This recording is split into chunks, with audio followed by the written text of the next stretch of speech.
Hi friends, welcome back to my channel. ఇవాళ video topic వచ్చేసి AP ఎంసెట్‌కి సంబంధించి ఒక ఇంపార్టెంట్ అప్డేట్ అయితే రావడం అయితే జరిగింది. ఇప్పుడు ఫస్ట్ వచ్చేసరికి ఏందంటే మనకి అఫీషియల్‌గా ఒక వెబ్‌సైట్ అయితే ఇస్తారు కదా! అంటే వెబ్ ఆప్షన్స్ ఎంట్రీ చేయడానికి. ఆ వెబ్‌సైట్ అయితే ఓపెన్ అవుతుంది. మీకు ఒకసారి క్లారిటీగా చూపిస్తాను స్టెప్ బై స్టెప్ ఎలా చెక్ చేసుకోవాలని. వీడియో ఎండ్ వరకు చూడండి. ఫస్ట్ వచ్చేసరికి మనకి గూగుల్‌కి వెళ్ళి ఏపీ ఎంసెట్ కౌన్సిలింగ్ అనేది క్లిక్ చేయండి. ఇక్కడ మీకు ఫస్ట్ ఫేజే ఓపెన్ అవుతుంది. ఫస్ట్‌దే. ఇక్కడ మీకు ఓపెన్ చేయగానే ఇలాంటి ఇంటర్ఫేస్ అయితే వస్తుంది.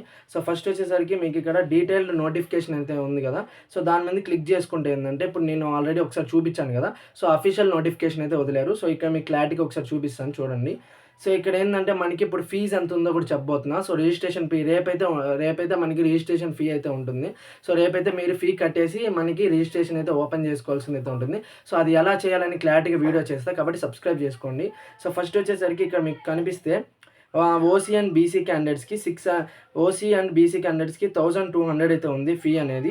మీకు ఇక్కడ క్లారిటీగా చూసుకోవచ్చు. ఇక్కడ నేను ఇక్కడ జూమ్ చేస్తున్నాను చూడండి. 1200 అండ్ 600 అయితే ఉంది. ఎస్సీ అండ్ ఎస్టీ క్యాండిడేట్స్‌కి నేను ఆల్రెడీ ఒక ప్రీవియస్ వీడియోలో చెప్పా.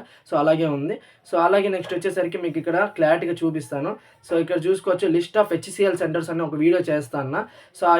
ఇక్కడ ఏందంటే మనకి ఇప్పుడు నార్మల్‌గా హెచ్‌సీఎల్ సెంటర్స్ ఉంటాయి కదా! దగ్గర మీ దగ్గర ఏవేవి ఉంటాయి హెచ్‌సీఎల్ సెంటర్స్. దాన్ని బట్టి విజిట్ అవ్వండి. ఇక్కడ నీకు ఒక లిస్ట్ చూపిస్తాను చూడండి. ఇవన్నమాట మనకి వచ్చేసరికి హెచ్‌సీఎల్ సెంటర్స్ అనేటివి. ఇక్కడ అంటే ఇన్ కేస్ మీకు గాని ఆన్‌లైన్‌లో రిజిస్ట్రేషన్ అవ్వకపోతే ఈ హెచ్‌సీఎల్ సెంటర్స్‌కి మీరు వెళ్లి కాంటాక్ట్ అయితే అవ్వాలి. నాకు ఇది ప్రాబ్లమ్ ఉందని చెప్తే వాళ్ళు క్లియర్ అయితే చేస్తారు. ఇదన్నమాట మనకు వచ్చిన ఇన్ఫర్మేషన్. అలాగే నెక్స్ట్ వచ్చేసరికి ఇక్కడ చూసుకుంటే ఎన్‌సీసీ అంటే నార్మల్‌గా ఉంటుంది కదా! అంటే ఎంత రిజర్వేషన్ ఉంటుందని ఇక్కడ డీటెయిల్ నోటిఫికేషన్‌లో ఉంటుంది. మీరు వెళ్లి చూడండి ఒకసారి. అలాగే క్యాప్ సర్టిఫికేట్స్‌కి ఎంత ఉంటుంది రిజర్వేషన్ అని కూడా ఇచ్చారు. ఇలాంటి స్టెప్ బై స్టెప్ మొత్తం అయితే ఉంది. అలాగే మనకి ఈడ EAMCET previous year cut offs కూడా ఉన్నాయి. ఇవన్నీ ఇచ్చారు ఒకే వెబ్‌సైట్‌లో. మీకు క్లారిటీగా అర్థమైంది అనుకున్నా. ఇది గైస్ టోటల్ ఇవాళ వీడియో వచ్చేసి. వీడియో కనుక నచ్చినట్లయితే like and share and subscribe చేయండి. అలాగే మర్చిపోకుండా రేపైతే మనకి రిజిస్ట్రేషన్ ఎలా చేసుకోవాలని క్లారిటీగా వీడియో చేస్తా.